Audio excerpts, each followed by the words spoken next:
বলো গাইস। তো আজকে হলো আমার চাচাতো ভাইয়ের রেজাল্ট দিয়েছে, রেজাল্টে ভালোই করছে আলহামদুলিল্লাহ। তো সেটার জন্য ওর জন্য একটা কংগ্রেচুলেশন কেক এনেছি। আমি কেকটা দেখাও, কেকটা দেখাও, দেখে কংগ্রেচুলেশনস লেখা আছে এখানে। এখন আমরা কেকটা কাটবো। তো আমি বলতেছি যে তুমিও কিছু বলো, কথা তো বললোই।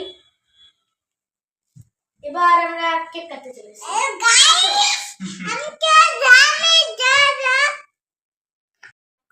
ওর হাত ধরেই তোমরা কাটো। কংগ্রেচুলেশনস সুন্দর ভাইয়া।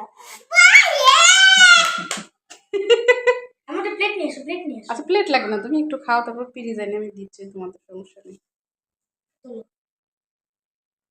তুমি এবার সবাইকে খাওয়া, তোমারই তো কংগ্রেচুলেশনস এর কেক না এটা। ধরো ধরো ধরো।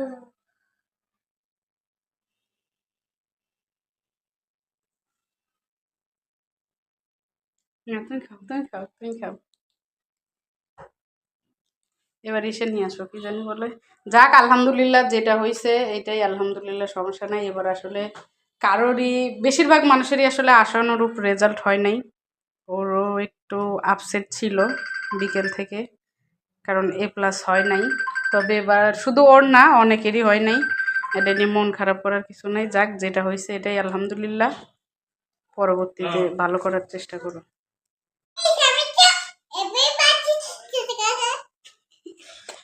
মার দেবে না, মাঝখান থেকে কেটো না।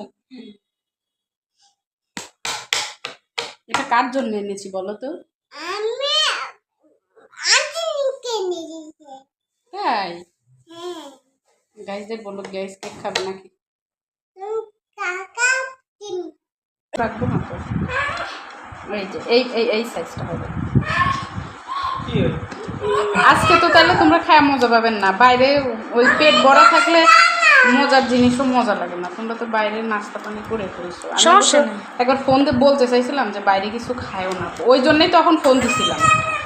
পরে তোমার আঙ্কেলের দেখলাম জ্যামে মিলে ওই জলা সরো তো, সব কিছুতেই খালি খেলো গাইস। গাইস ভালো লাগে আমার, গাইস ফ্যামিলি। এটা কে খাবে?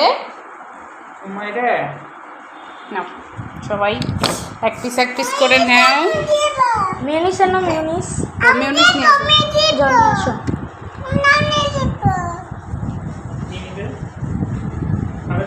মজা হয়েছে?